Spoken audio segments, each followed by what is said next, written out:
On July 1st, 2017, in the coastal city of Liepāja, Latvia, lived a family of a mother and a 5-year-old boy named Ivan Burnet.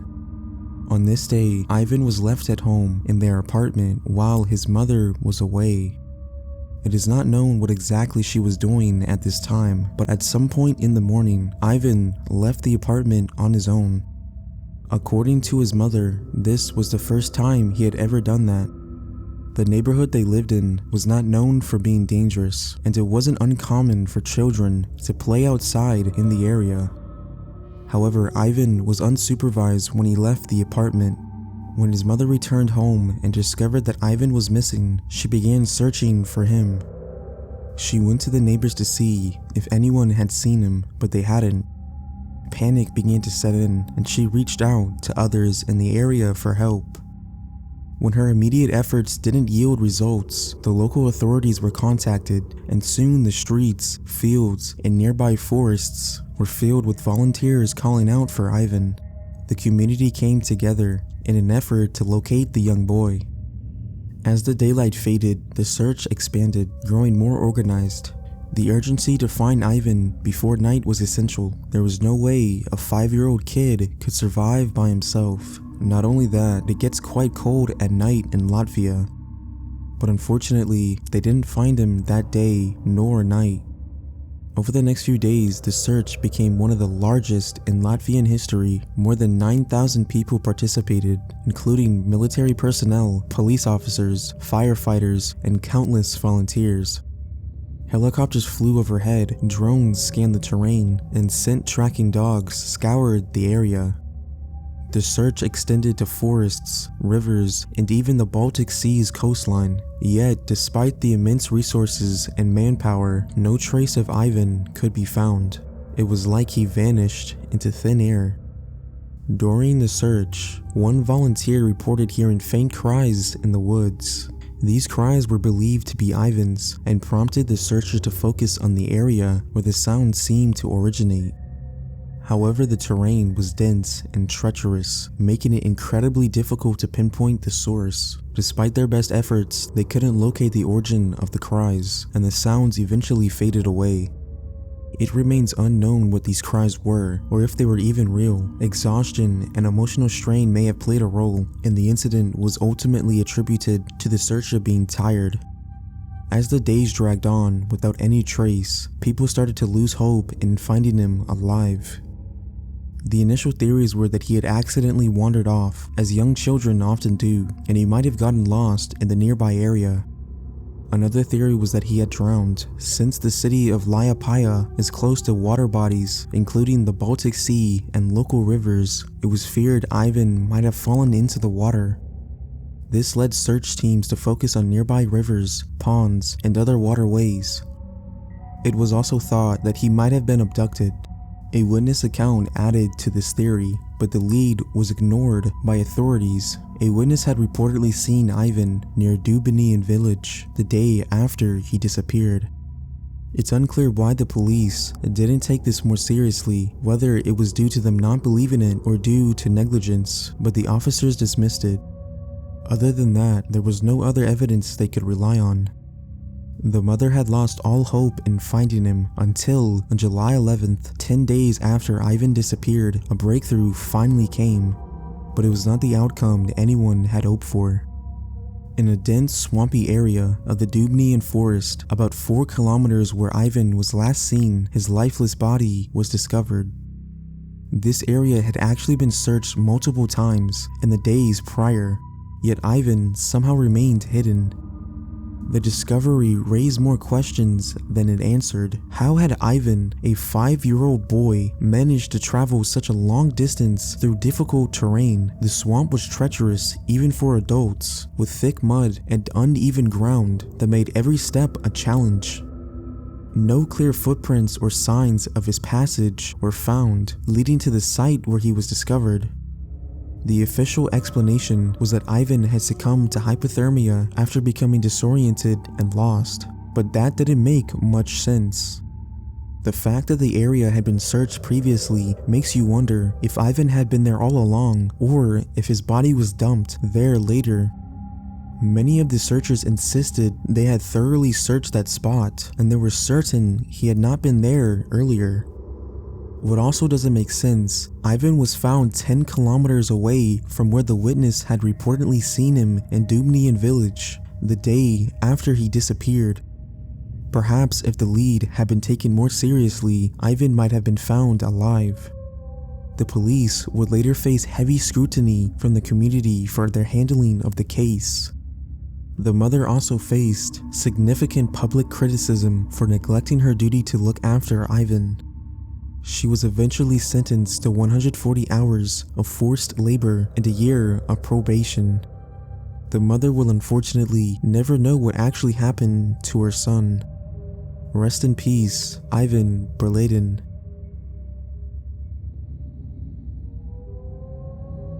In the early summer of 1972, Grass Valley was a small town in Nevada County, California. It was surrounded by dense woodlands of pine and oak trees. The town featured rolling hills and winding trails. It was a safe and family-friendly area where everyone knew each other.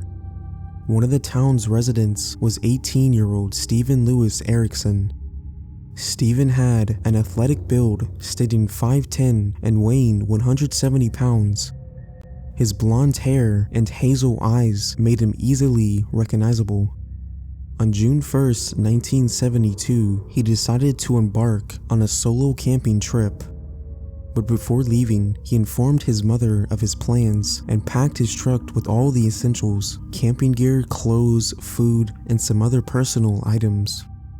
Stephen had experience with solo camping and often ventured into the forests surrounding Grass Valley. Stephen drove off on one of the main roads leading out of town, and that was the last time anyone ever saw him. When he didn't return after a few days, his worried mother reported him missing to the local authorities. She explained that Stephen had gone camping in one of the forests nearby, though she didn't know the exact location. Despite her concerns, the initial response from the police was overwhelming. It was common at the time, especially in small towns, for missing person cases to be met with minimal efforts unless there was immediate evidence of foul play. After a few hours of searching, police discovered a truck parked on the side of a trail. The vehicle's doors were locked, and the camping gear, clothes, and other items were still inside, including a wallet, which confirmed it was Stephen's truck. Not only that, but his truck was half full on gas.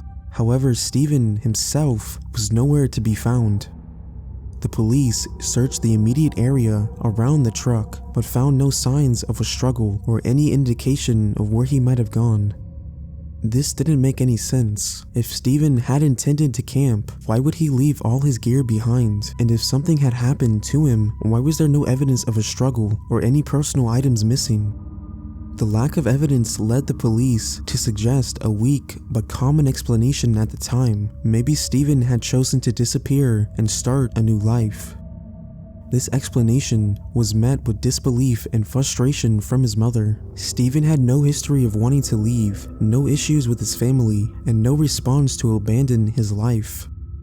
The mother did not believe this, so she put up flyers around the town with his photo and name, pleading for any information about her son, but unfortunately nothing came of it.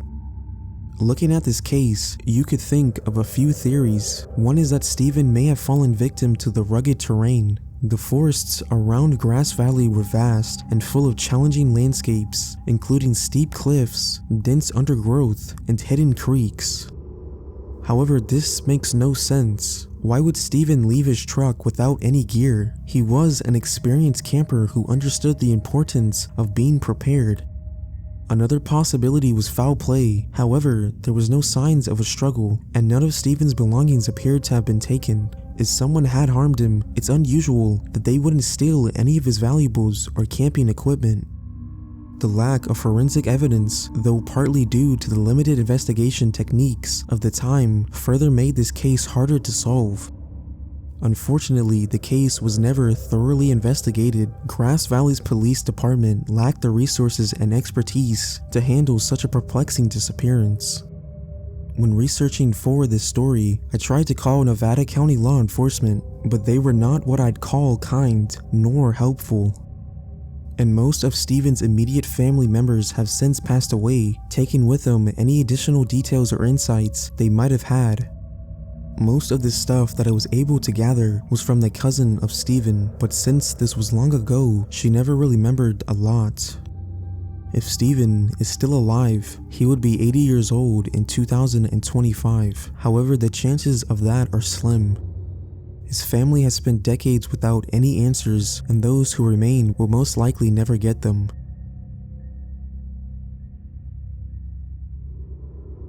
Ian Burnet was a 22-year-old engineering student from Richmond, Virginia. He was a senior at the Virginia Commonwealth University. He was pursuing degrees in engineering, mathematics, and physics. He was also an Eagle Scout and valedictorian of his high school class. Because of this, Ian was awarded a full scholarship to college. In late December 2011, Ian decided to spend the New Year's holiday in New York City. He departed Richmond on December 26th, traveling by bus to Manhattan, where he planned to stay with his acquaintances in Harlem, near the 139th Street and Riverside Drive. This trip was an opportunity for Ian to immerse himself in the vibrant culture of the city and experience the iconic New Year's Eve celebrations. However, his connection to the group he stayed with was tenuous, as they spoke another language and Ian felt isolated. During his stay, Ian maintained regular communication with his family and friends. He sent a text message to his parents on December 28th, sharing his experiences and assuring them of his well-being. On December 30th, around 4 p.m., he exchanged messages with his roommate in Virginia, discussing plans for his return home. Despite saying all this would be the last time anyone would hear from him. On the evening of December 30th, Ian walked away from the Harlem apartment where he had been staying. He left behind almost all of his belongings, his wallet, phone, laptop, and even cash. However, he took his ID, a jacket, and a recently purchased Metro card. His disappearance was initially unnoticed, as the acquaintances he stayed with also left shortly after, leaving the apartment vacant. Ian's family only realized he was missing several days later. They were concerned by his sudden silence, so his father and older brother Jamie traveled to New York City to search for him. The emotional toll was immediate.